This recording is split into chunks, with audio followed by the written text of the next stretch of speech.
Nyasha John Edward Nyamutswa Tendai Nyamutswa Andrew nyaya ndeyekuti tezvara vanoda mashorwa avo mombe nhatu mbudzi nhatu vane mari yedare mhou dzako nechituha mutunzi Tendai namutunzi Andrew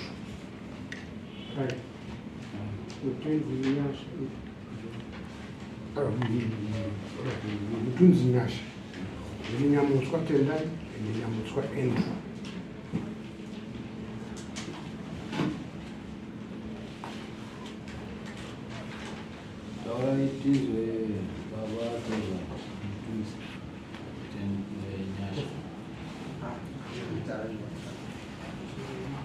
Taurasimudza izwi pamusoro imambo pamusoro imachiri mambo chete ndini ndauyawo nyaya yangu tina Nyamutswa. Nyamutswa akamitisa mwana wangu uya arimo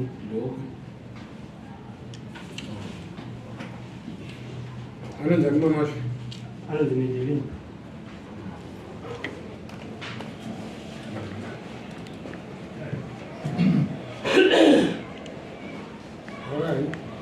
Chakaitika ndechekuti gore rapera 2023 towards November Tendai akaudzwa nemwana wangu kuti ndaari pamberi pako, saka audzwa kudaro ndokubva ngoitaka kupenga. Mwana wangu aigara kwaRare sare mugadeni hadzi, saka ndokwaigara aigara natete ngadzi yangu inini mwana wapamberi. Saka zvadaro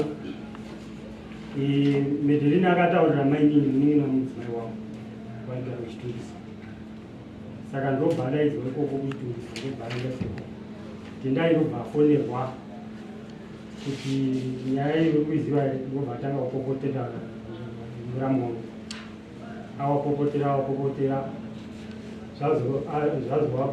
azoona kuti zvinhu hazvina kunaka, ndobva azokumbira ruregero pari pafoni zvikanzi tirikuda kuti tizopone uye tionana. Zvikanzi kwakasunungura neupi, zvikanzi kuno kutaura kuchitumbisa vaive namaini wangu. Saka aibva padhete remusi wa 10 December gore rapera. Apa dhete re10 December Tendai haana kuzoonekwa, akabva aita zvekutobhuka kusvika Medelina akazoiwa naye namaini paChristmas muna December, ndobva wauya naye kumusha sezvo waiziva kuti kumusha ndekuno, ndobva wauya naye kumubhuloga mufoni wakamubhuloga pafoni nekuti pane ari kunyona waibva wazoya naye wakauya paChristmas. Wauya paChristmas wakauya wambuya mudzimai uyu handazivi mudzimai wangu, ndobva wauya wachiuya kumba nekuti takati awataura nyaya dzacho.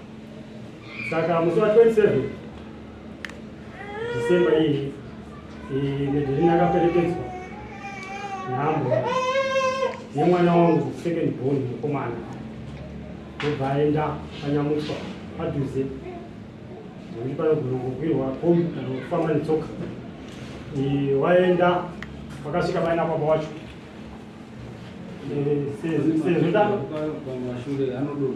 sezvo baba wacho vakanga sezvo mukomana uyo akanga asabatiki, wabva wasvika paina baba wacho. Saka baba wacho ndobva wambopenga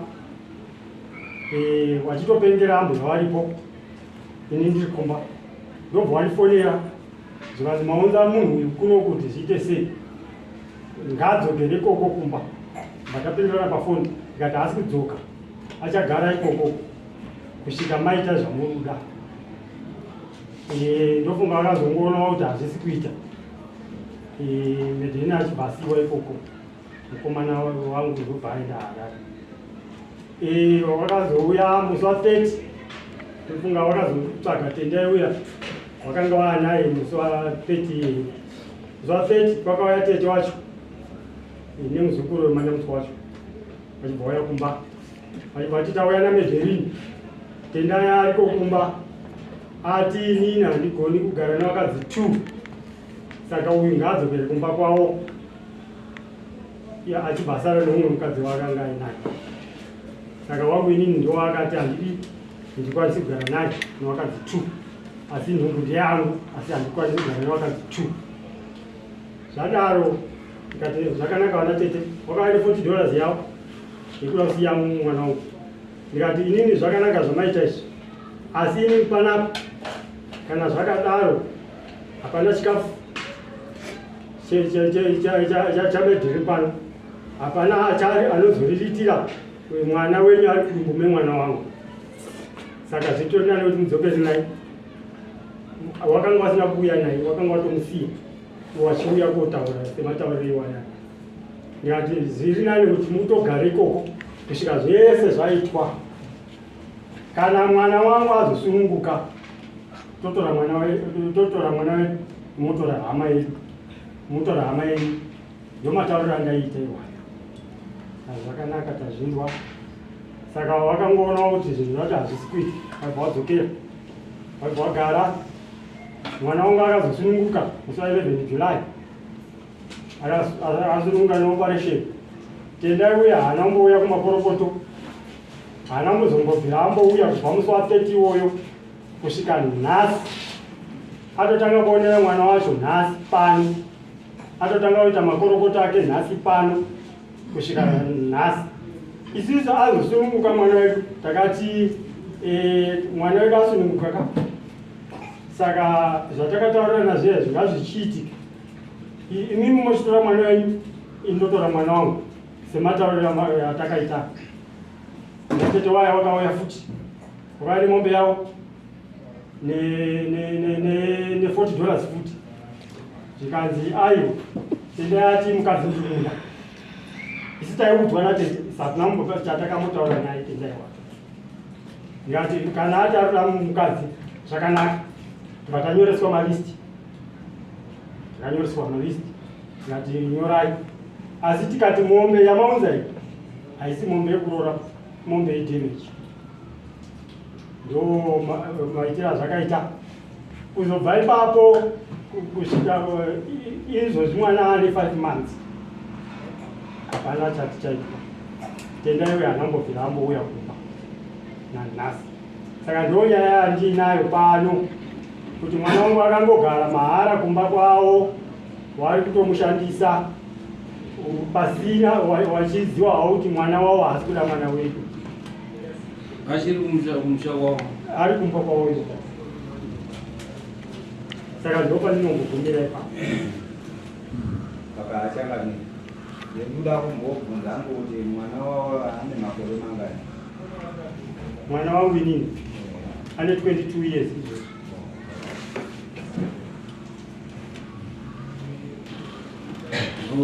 izvo zvinotaurwa tendai ava ndiani ndipo pauko ndiani Baba. zvinotaurwa izvo munotiti Pamusoro imamo.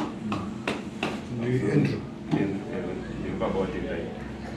Zveshuwa muroora wangu akauya gore rapera muna December. Ndobva paunga. Ndauya pano ndiri nombuya ndiyatendai. Aina mbuya vacho na sekuru nehanzvadzi yacho. Ndikati inini ndazinzwa kunga sitendai futi ane nyaya yaita mumarodhiroko akatotizirwa kuti nomwe musikana. Ndopandakafonana navo kwacho mutunzi tikati sakuita semunoziva zvinoitikawo panoitira zvekutizira hamuregedzi kakutaudza nayo. Zvesho takaita kakutaudza ndakaita nani nasawe. Ndobva tazopedzisira takuirirana ndikati zvisinei sawe rega ndigare pasi semhuri yekwanja musikatozototoita sei nenyaya yedu yaitwa nemwana iyi. Zveshuwa takaita mazuva mashoma ndobva tatuma tete nemuzukuru wangu kuti $40 iyi muri kuendesa kwamutunzi kunoti mhosva yako tainzwa taibvuma. Tiri kuronga zvake munoita sei kunoroora.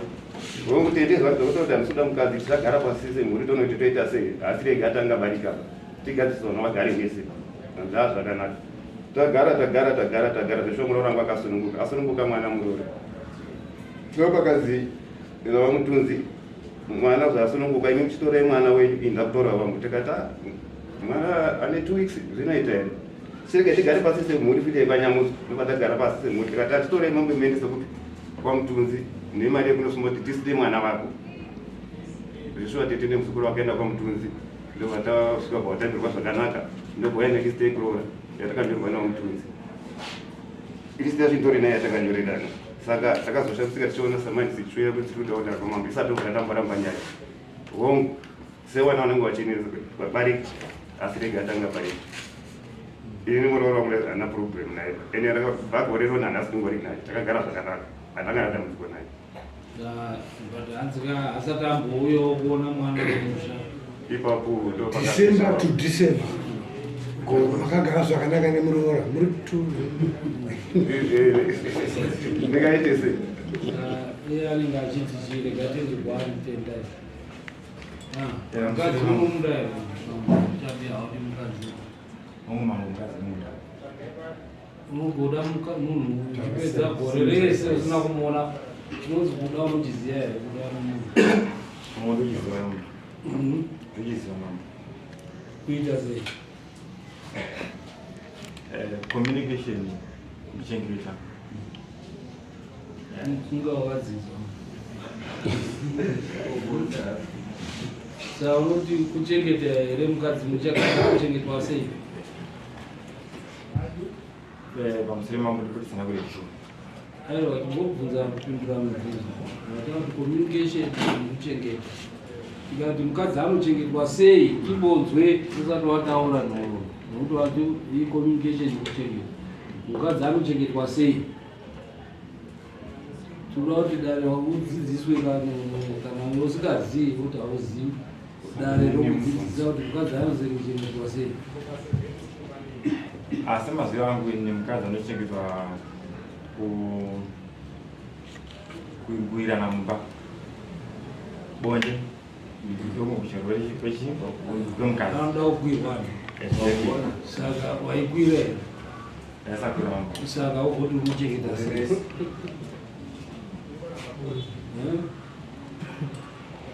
nyaya yekuti mangu vangu vandoraramira munhu unokuguta aiwa ivo asiyo nyaya yacho iya kwakaita mukadzi kumusha ndanga ndiri pasero ndakadzirana wakadzi pangwemwe chete zvokuti iye wachatochizoti ndechi dani munenamedinoche aitochizoti ndechi ndimandasiva ndauzorora aitochiziva kuti yorungurara naye hauzoda kumuroora asidaurora aitochiziva zvipi izvozvo saka aripo uya padhuze uzvipindurire nokuti aripo vasishiva ndimambo mambo vhurira agare pakati papapa ani murume wacho pava saka paakatiziva takanesana vishuwa pakaita kutauridzana vapi paakauya vishuwa nekunda kuti zino wakadzi wangani newakadzi waii akatanga kuuya ndandogara naye maronda ndogara mumba pawo saka auya ndikati mumboramba mosha ndikazofunga kuti asi munhu ane sevari munhu ndakamborana naye ndisina protection apatadzita sei wapatadzibara nhungi poiti nechi nyebva takatoita pabondi papazvakatoitika pabondi papi pabondi papo ndobva ndarizira ndoko pandatiindana sei pandakaenda pakadaidzwa kuna December kumusha kudara zviro pakatizira ndakaenda ndikati vishuwa chi ndowakadzi tu ino mureziva mukadzi wandinogara naye ndomuziva venesora tu ava vane nhumbu dzanyi vane nhumbu dzangu ndoko pandati andikasugana wakadzi wangani wairi shuwa mashuva akamatora masera tizora wangu vati zveni nomboita idhalaki tonoti mukadzi tigara naye kupi kumba kwenyu pachikoko ndikati no problem kana musi akumusha ndobva ndakupi umaronda notsvaka basa maronda kundishandira nhombo dziri ngari dziri dzingani dziri tu nditsvaga mari ndokutsvaga chikafu chake nenda kumarendo ndaitokuita zvekuasanyipa pada kuwakwa ndomiro sasitengo pakazana muda kutimba ndaitokotimba munda upi iwo ini basa ngomuka ndakuita basa ripi iroro ndichitumira mari kumusha kuti iye wachachengeto yangu yemedimacharipanako preparation nemwana wacho kuti ndindakachengenini nemwana wacho wachii pakati operation yacho mari yesakakuemaexpensive ndakaita sei ndakamaitini chakaita kuti ndisazouye medhenini paakasununguka ndisazonamwa handizoinasungu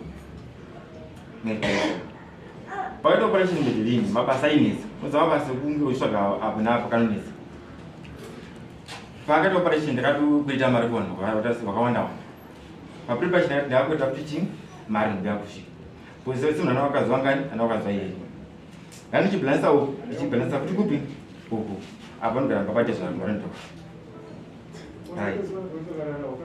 saka ndakuita mari dzakawandisa saka ndatoshandira mari kwapasungomana ndatoshanda mari kuti ndikabviri kwete zvipi izvozvo vonguka kushandira mari tati iwo wataura kuti chekutanga ibonde zvasiyana bonde nekukwereta mari zvafanana papi bonde nekukwereta mari wataura wega kuti kuchengeta mukadzi panofanira kunge paine bonde isusu wakutaura kuti nawe kukwereta mari kuti gore rese waikwereta mari saka iwo uchipa destination yekuchengeta mukadzi uchiti pane bonde asi zvauri kuita hapana bonde ndopatiri kubvunza kuti waichengeta papi. Number 2 wotaura kuti Adeline ndakamutaura kuti ndine musikana wangu wandoda kuroora iwezve ndezvekunakira chete ndo zvawataura number 2 saka tazomudaidza saka toda kuti apindure mubvunzo iwo kuti ndizvo here zvavo so that tiziye kuenda mberi. Zvari kutaura zvekuti akandikudza kuti ane musikana wake kunyepa nekuti akatondiudza kuti handina musikana ndatone gore ndisina musikana achitotaura kuti weda kuzotokuroora next year muna July ndo zvakatotaura hameno zvari kutaura kuti akandiudza kuti ndandine musikana wangu andoda kuroora zvanini ndotanga kuzvinzwa nhasi pamusoro mambo chokwadi ndechekuti inini wacho ndoshandisa kuti ndizokuti amboniso ndamborera muna July ino wacho ndakabvuta pachina bvuta pachina asi lokutanga wadaudza musana wanoda kuona tomuudza kuti chida kuti asite zvemereji kana uchida toenda zvemereji kana usingadi sandoba ndanga kuti maitira muya ngasi kuti kamisana newanhu swika to that extend kuti ndosvika pakupamwana vanhu ndizira ndimudi hakunai murume anotaura chokwadi iwo usanyepijete musikana mwana muduku ndinonyengatohwara ungamutaura kuti kanotaurana neni ndine musikana wangu anoda kuroora ogozovhura makumbo ake achiziva kuti uri kungomutambisa mwana muduku haisi mvana kai mvana ndozva unotaurira izvozvo uchiita pasina protection mwana muduku uyu haoni kuti uri kutinyepera dani pamusoro imamo ini ndiri mai wamezviki baba Nyamuka wakafona pandiri wakati mai ndiri kukumbirawo mutume mainini wauye watore medhelini inini tendai ndamutadza mwana wangu ndandofunga kuti ndiri kugadzirisa zvichanaka asi ndazvitadza apa medhelini akadai atori tatobva naye kumba kwedu zvino kungoti wakazofona wakati hanzi mwedzi wembudzi hauite November saka kuma 1 2 3 medhelini ari kuuya kuno saka zviri kutondishamisa zviri kutaurwa natendai izvi uyezve tendai akadedza medhelini handi akadedza akatuma munhu kudedza medhelini ndokuti medhelini tikufunga kuti nhumbu iyi ibviswe medhelini akati kwete saka handisi kuzoda kutaura kuti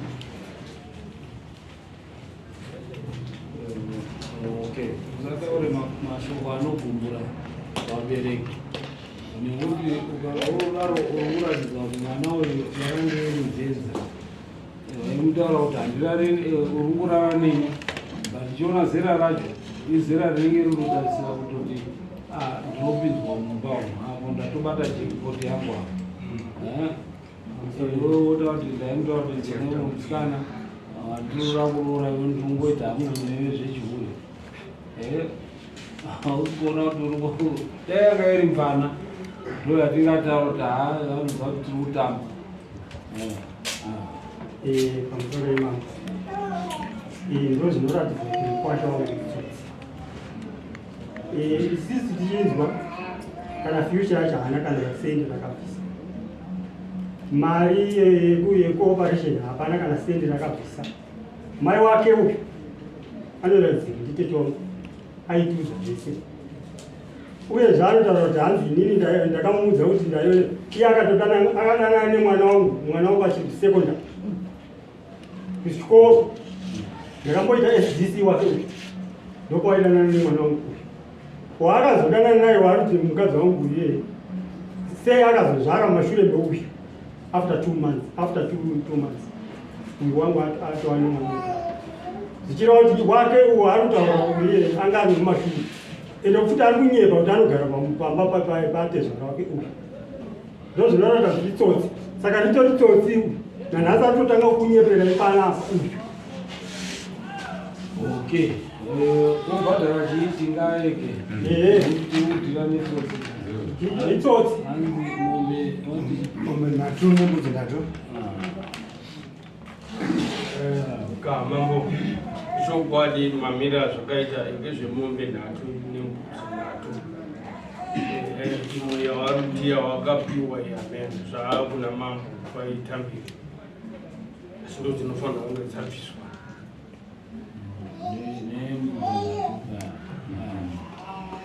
Pamusoro imamo ina handisi kuramba mutongo kwa mwana wangu asina chikumbiro kuti vandidzikisirewo ndichana nekuti inini ndichatoona kuti ndaita sei mwana wangu ana kana chikumbiro wakabvisa mombe 1 wakabvisa ndoenda kumashova then unobvisa mombe 2 nembudzi 3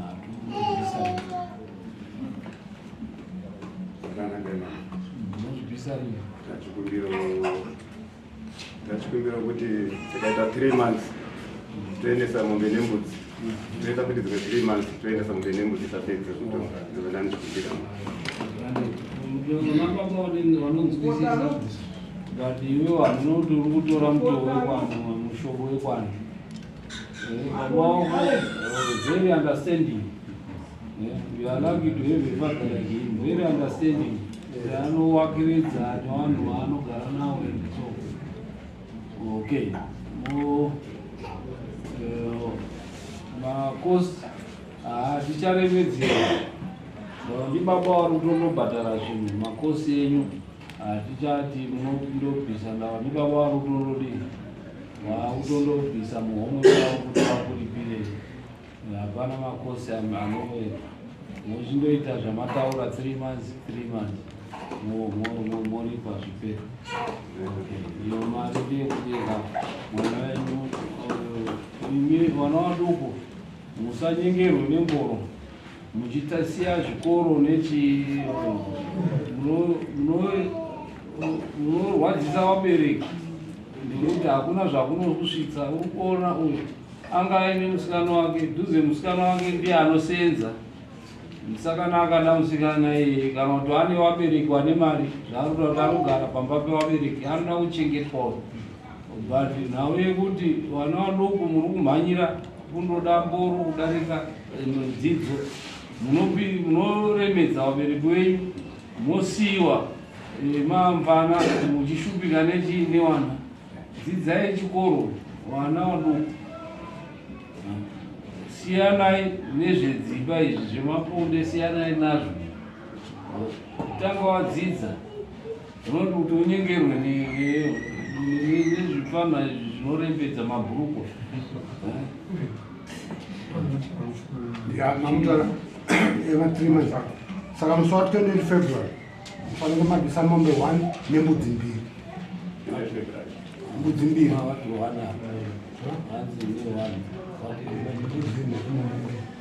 Watu wanozobvisa